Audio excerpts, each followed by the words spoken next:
1989 সালে আমি নিজেই পদত্যাগ করে চলে গিয়েছি। আমি একমাত্র সভাপতি ফুটবল ফেডারেশনে যে পদত্যাগ করে চলে গিয়েছে। সাধারণত কেউ পদ ছাড়তে চায় না।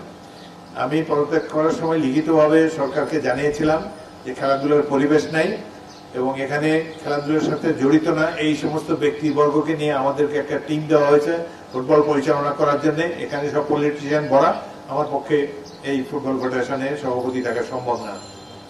আমাকে আসাদুল্লাহ সাহেব সেক্রেটারি ছিলেন, স্পোর্টস সেক্রেটারি, উনি নিজে সুইমার ছিলেন, খুবই গুণী ব্যক্তি। উনি আমাকে অনুরোধ করেছেন যে আপনি থাকেন, আপনি তো আফটার অল একজন প্লেয়ার, বাকি তো আর কেউ প্লেয়ার নাই। আমি বললাম না, আমি একা প্লেয়ার, এদেরকে নিয়ে ফুটবলের মান উন্নয়ন করা সম্ভব না। তো যাই হোক, এখন যেহেতু দেশে নির্বাচন ঠিক মতো হয় না, ভুল ব্যক্তিরা নির্বাচিত পদে বসে, তো আমরা আশা করি যে একটা ভালো সুষ্ঠু নিরপেক্ষ নির্বাচন বর্তমান সরকারের অধীনে হবে।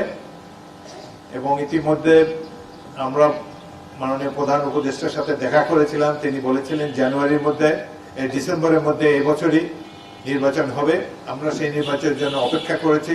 যদি অবাধ নিরপেক্ষ নির্বাচন হয়, যেখানে প্রত্যেক লোক নিজের ভোট নিজেই দিতে পারে, তাহলে আশা করি আমরা একটা ভালো সরকার পাবো, একজন ভালো ক্রীড়ামন্ত্রী পাবো এবং এখানে অতীতের কালিমা মুক্ত হয়ে আমরা খেলাধুলার মান উন্নয়নের জন্য সরকারের কাছ থেকে ভূমিকা পাবো। তো আমরা আশা করি, বাংলাদেশের মানুষ অবশ্য খেলাধুলার খুবই ভালোবাসে, খেলাধুলা প্রিয়। ফুটবল এখনো পৃথিবীর সবচেয়ে জনপ্রিয় খেলা, কিন্তু ফুটবলে যেহেতু আমাদের মান ধীরে ধীরে নিচে নেমে যাচ্ছে, অন্য খেলা ক্রিকেট ধীরে ধীরে আরো জনপ্রিয়তা অর্জন করছে। আমি 2 মাস আগে পাকিস্তানে গিয়েছিলাম আমার একটা ব্যক্তিগত সফরে। সেখানে আমার খবর পেয়ে অনেক যাদের সাথে ফুটবল খেলেছি তারা আসছে। এর মধ্যে ঢাকা লিগে ভিক্টোরিয়াতে খেলেছে, তাকে টারজান বলতো সবাই, টারজানের মতোই ফিট ছিল, ইজ নাও লেফটেন্যান্ট কর্নেল চেঙ্গেজি। সে এবং আরো কয়েকজন খেলোয়াড় যারা ঢাকার মাঠে খেলেছে তারা আমার সাথে দেখা করতে এসেছে। সেনাবাহিনী দলের সদস্যরা এসেছে এবং যাদের সাথে খেলেছি তারা সবাই করাচির বাসিন্দা, অধিকাংশ মাকরানি খেলোয়াড়। তারা টেলিফোন করে আমার খোঁজ খবর নিয়েছে। তো এখনো চমৎকার সম্পর্ক রয়েছে এত বছর পরেও। বিশেষ করে এই স্বাধীনতার আগে করাচির থেকে যে খেলোয়াড়রা খেলতো তাদের মান অত্যন্ত উঁচু ছিল।